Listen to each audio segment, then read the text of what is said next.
Bonjour à tous et bienvenue, vous regardez 6 minutes chrono, le rendez-vous vidéo de Lyon Capitale. Aujourd'hui on va commencer à égrener le feuilleton de la présidentielle 2022 et pour ce faire on accueille Thomas Dossus, sénateur Europe Écologie Les Verts du Rhône. Bonjour, vous venez pour parler de cette primaire des écologistes qui aura lieu les 16 et 19 septembre prochains pour le premier tour. Vous êtes un soutien du député européen Yannick Jadot qui avait gagné la primaire en 2017. Pourquoi, à vos yeux, il est le mieux placé pour représenter les écologistes en 2022 ? Eh bien, pour moi, Yannick Jadot, parmi les 5 candidats, le candidat le plus crédible, le plus connu, le plus reconnu des Français. C'est celui qui a fait sortir l'écologie un peu de l'ornière dans laquelle elle était avant 2019. Il a fait grandir l'écologie et pour moi, c'est son rôle maintenant d'aller porter cette voix au niveau de la candidature à la présidentielle. Comment il l'a fait grandir? Parce qu'on a plutôt l'impression que c'est parti des maires, du terrain, de ces fameuses marches pour le climat, de cette génération climat. On n'a pas l'impression que ce soit un mouvement politique. On se rend bien compte que ça a pu profiter électoralement aux écologistes. Mais on a l'impression que c'est plutôt la société qui a une aspiration pour ça, plus qu'un politique qui tire la couverture à lui. Tout à fait, mais c'est la conjonction des deux choses. C'est-à-dire qu'en 2018, effectivement, les grandes marches climat sont arrivées. Et puis Yannick Jadot, en 2019, en présentant une ligne très claire aux européennes, en présentant une ligne écologiste, a permis d'offrir un débouché politique à tous ces mouvements, un débouché crédible qui a permis de sortir l'écologie de l'ornière dans laquelle elle était. Et donc, il a permis de faire grandir, nous, notre mouvement, et de rendre crédible tout ça, et d'apporter les victoires à Lyon, à Bordeaux, à Lille, elles viennent de là aussi. Même à Grenoble, elles viennent de lui. À Lille, mais c'est plutôt à Strasbourg dont je voulais parler. Et à Grenoble, les victoires, elles viennent de lui? À Grenoble, c'était avant. Son rival, c'est le maire de Grenoble, Eric Bien Piolle, sûr, Eric aussi a fait grandir l'écologie à Grenoble, mais pour cela, il a dû s'appuyer sur un arc humaniste, sur un rassemblement d'autres mouvements. La force de Yannick Jadot, c'est d'avoir pu porter une ligne claire autour de l'écologie. Les écologistes ont plutôt été classés à gauche. Du coup, Eric Piolle est une forme, a gagné avec une gauche plurale puisqu'il était allié notamment à la France insoumise. Pour vous, l'écologie, vous la sortez du clivage gauche-droite? Elle le dépasse. Aujourd'hui, on voit bien avec les alertes qu'on a eues cet été, avec le GIEC qui fournit un rapport, il faut que toutes les forces proposent des solutions. Et nous, à l'écologie, on doit aller chercher largement au-delà des clivages actuels, au-delà du clivage gauche-droite. En proposant une ligne claire autour des solutions au dérèglement climatique, on arrive à dépasser ces clivages. Justement, parmi les reproches qui sont faits à Yannick Jadot, c'est d'être trop modéré, trop centriste, d'être presque Macron-compatible. Ce qui, aux yeux de ceux qui prononcent cette sentence, n'est pas forcément un compliment. La primaire, elle favorise souvent les positions les plus radicales, les plus identitaires au sens des idées d'un parti. Est-ce que c'est pas un handicap pour lui, finalement, ce mode de désignation-là? Moi, je crois que les écologistes sont face à une responsabilité historique, et donc ils seront à la hauteur de cette responsabilité historique. Ils vont choisir le candidat qui est le plus à même d'emporter cette élection présidentielle, et donc ils choisiront Yannick Jadot. Le choix de la responsabilité, c'est le choix de Yannick Jadot. Pour l'instant, il y a eu un sondage effectué la semaine dernière.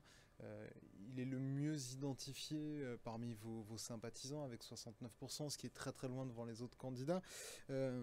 Bon, il y a souvent une malédiction chez les écologistes avec cette primaire qu'il ne fait pas bon aborder en tête. C'était le cas de Cécile Duflot en 2017, ça avait été le cas de Nicolas Hulot précédemment en 2012.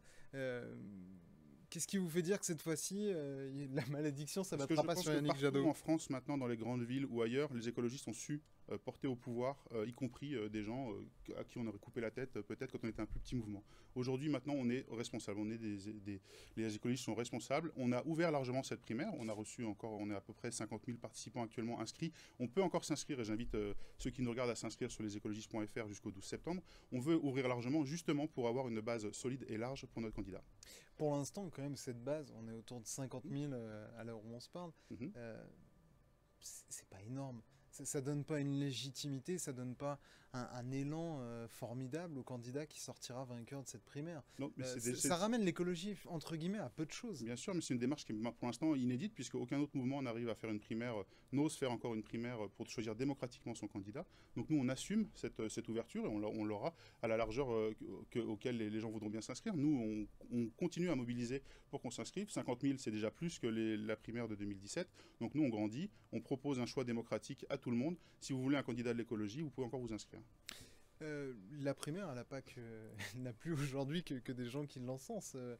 elle est réputée pour faire ressortir aussi les positions les plus radicales en interne. Est-ce que c'est un peu ce que vous avez l'impression de voir dans les débats, notamment il y a eu un débat entre candidats dimanche.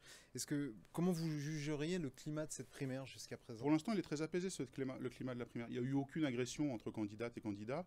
On arrive à pouvoir défendre des lignes qui sont différentes, vous l'avez dit, il y a des lignes plus radicales, plus modérées. Et ça, c'est important dans le débat démocratique. Et pour l'instant, ce débat, il est plutôt apaisé, il est plutôt de bonne tenue. Vous trouvez que c'est représentatif de ce que sont devenus les écologistes ces dernières années? Oui, je pense que en fait, tous nos candidats sont assez complémentaires. Moi, ce que j'espère, c'est qu'à la fin de cette primaire, on aura un rassemblement de tout le monde dans un collectif qui permettra de porter la diversité de l'écologie politique et d'amener au pouvoir une personnalité qui pourra porter tous ces sujets. Et un rassemblement pour faire quoi derrière? Pour se rallier au PS? Pour rallier le PS? Non, c'est le rassemblement pour avoir un bulletin vert à la fin. Il y aura un bulletin vert sur la table du bureau de vote et on pourra porter au pouvoir un président ou une présidente écologiste. Parce qu'on voit pour l'instant se dessiner, c'est surtout le fait qu'il y aura 4 candidats de gauche et aucun au second tour. Pour l'instant, les sondages le disent, mais ceux qui calculent les sondages un an avant l'élection sont toujours un peu déjugés. Et puis, ce qu'on voit, c'est qu'en 2012, il y avait plusieurs listes de gauche, ça n'a pas empêché François Hollande d'être président de la République. En 2017, Emmanuel Macron est parti tout seul. Il n'a pas eu besoin de soutien d'un rassemblement pour y arriver. Donc on peut avoir un président écologiste en 2022. Merci beaucoup Thomas Dossus. Et puis la suite de ce feuilleton est à suivre sur Lyon Capital, sur lyoncapital.fr pour ce qui est de la primaire et puis plus largement pour cette campagne présidentielle qui s'ouvre à peine. Merci beaucoup. On se donne rendez-vous très vite pour une nouvelle édition de 6 minutes chrono. Au revoir.